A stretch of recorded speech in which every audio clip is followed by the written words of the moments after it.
The history books won't remember this.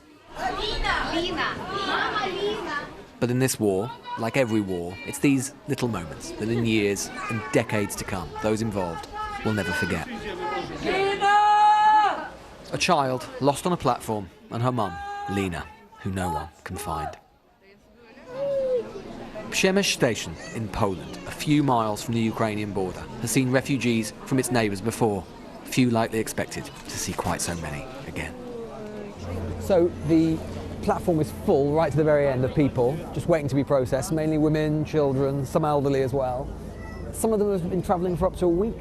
Some of them have been on this particular train standing for over 20 hours, and they're all just waiting to be processed, and they're going all over to Warsaw, to the Czech Republic, to Western Europe, even as far afield as Canada.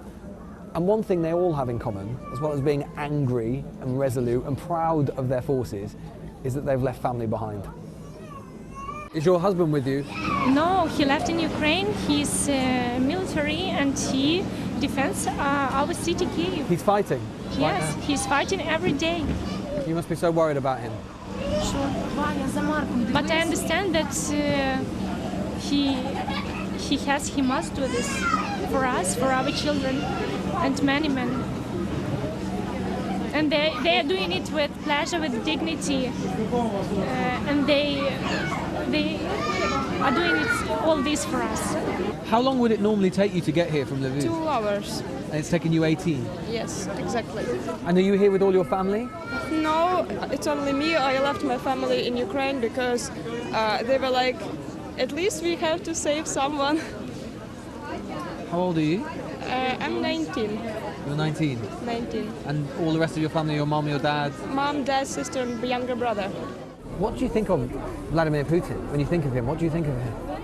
If I see him right now, I will kill him with my own hands. With your own hands? My own hands. It will not be a sin. Because you cannot be that bad in 2022. There aren't many men who get off the trains because most of the men aren't allowed to leave. And their wives, mums and kids have endured journeys in horrendous conditions for days. Не могли виходити, то навіть ходили, дитина, то навіть ходила, от є докази. Because there was no toilet Дитина, for the да, kids. ходила, бо не могли вийти з потягу. There's a curious duality to this place. A station, a testament to Central European splendour, surrounded by penury. And yet there's so much food, so many supplies, free transport for virtually anyone who wants it. Order amid the chaos. In no small part as a result of the extraordinary charity from Poles, local and far, and so many others in Europe's east who've known the strength of the Russian boot. Transport do Pragi, Czechy, Praga. To jest darmowy transport.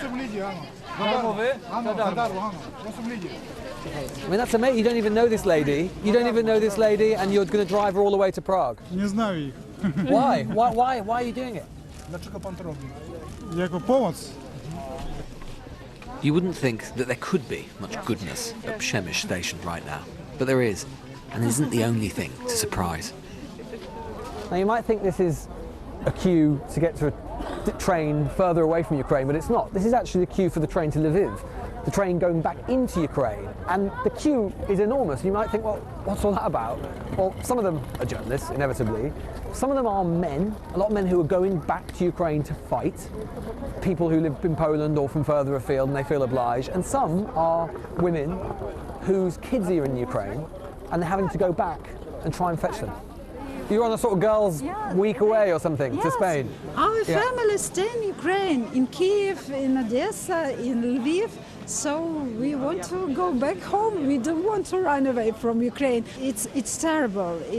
I can even express what I feel when I understand that my child is 2,000 kilometers from me and I sit in Spain. It's sunny. It's very comfortable. And in Ukraine is war. It's awful. there's a steady stream of men here, Ukrainians from all around the world, going to join their brothers in arms. This Ukrainian man, who speaks Polish and lives in Poland, asked us not to show his face. Я є капрал, який десь, тут я від 17-го року працюю в Польщі. І з того помислу я мушу швидко до війни поїхати. І так сталося, що не можу ніяк виїхати, бо я є військовий і мушу бути там. Are you scared? Are you frightened? Czy pan boi się jechać? Ні, не боюся, бо я їжджу бронити свою страну. То є моя земля, і я мушу її бронити. Бо я тут заробляв pieniądze, але мушу їхати, щоб бронити свою страну. You're prepared to die? За свою землю я готовий умріти. He was accompanied to the station by a Pole and a friend. Putin, idzie ty na chuj! Ja przyjechałem tu pomóc koledze. On jedzie bronić Ukrainy. Dziękuję. Oh, I'm sorry. Of course, of course. But he's basically dropping his friend off, who he knows, who he's going to fight, that we just spoke to, in Ukraine. But he's overcome with emotion because he's saying goodbye to him and he knows it could well be for the last time. Twilight, and another train from Lviv pulls in. There's not a breath of space. And these are the lucky ones. Most from central and eastern Ukraine can't even get close. None expected to be here. And but for the intrigues of one man's mind, they wouldn't be. But they must live with what is and lament the country and family that for who knows how long they've lost.